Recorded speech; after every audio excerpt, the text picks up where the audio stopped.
Welcome back here on the Senior Network. We are now joined by Sharonica Gavin, Hospice Care of the Lowcountry. Great to see ya. Great to see you as well.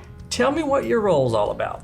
So I am the community engagement specialist. So I do everything from just building relationships with our referral partners, building relationships in our community, as well as working with our marketing team development, as well as with our clinical staff.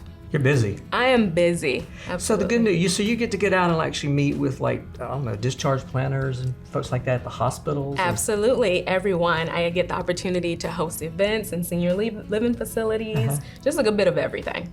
Awesome.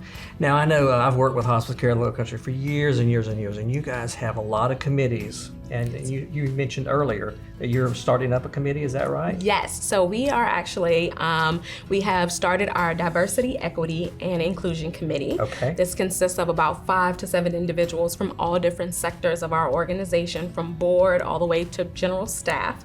And the purpose of this is just to ensure that we are being inclusive in all aspects of our organization. Right.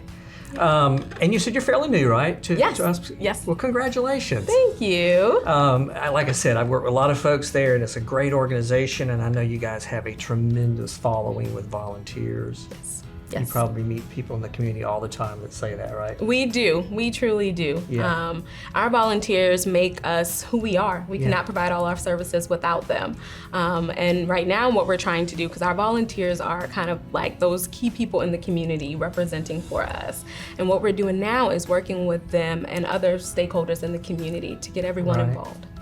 Now, give me an idea of the process. So in other words, if you're working with someone, they're coming out of the hospital and you're working with a social worker, discharge planner, is that something that you would actually go and sit down with a family member, or would you send someone else to do that? So I am a part of our admissions team as well. Okay.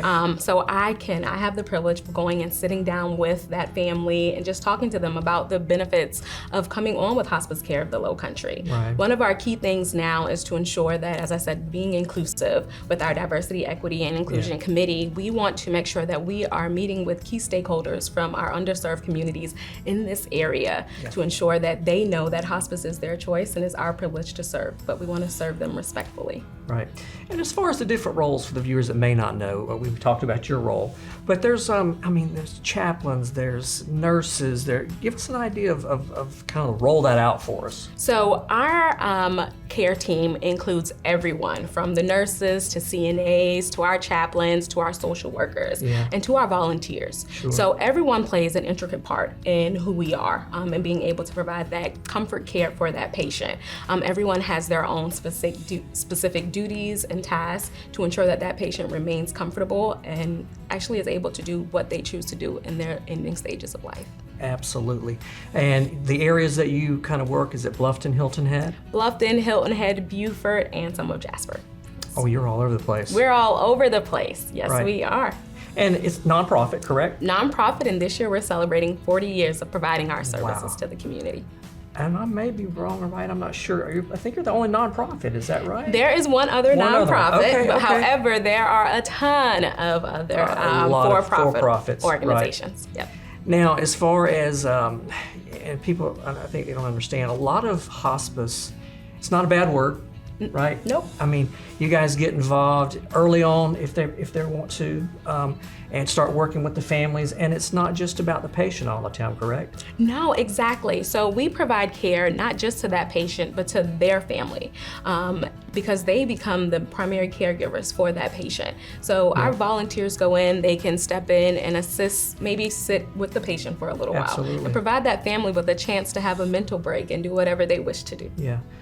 Yeah, and folks outside the industry, I know we call it respite care a lot, a lot, because and that means a lot. The caretaker, caregivers, they need a break. They sure do. And a lot of them are, the stress, and I know your staff actually, like I said, supports them just as much as the patient, correct? We sure do, absolutely, absolutely.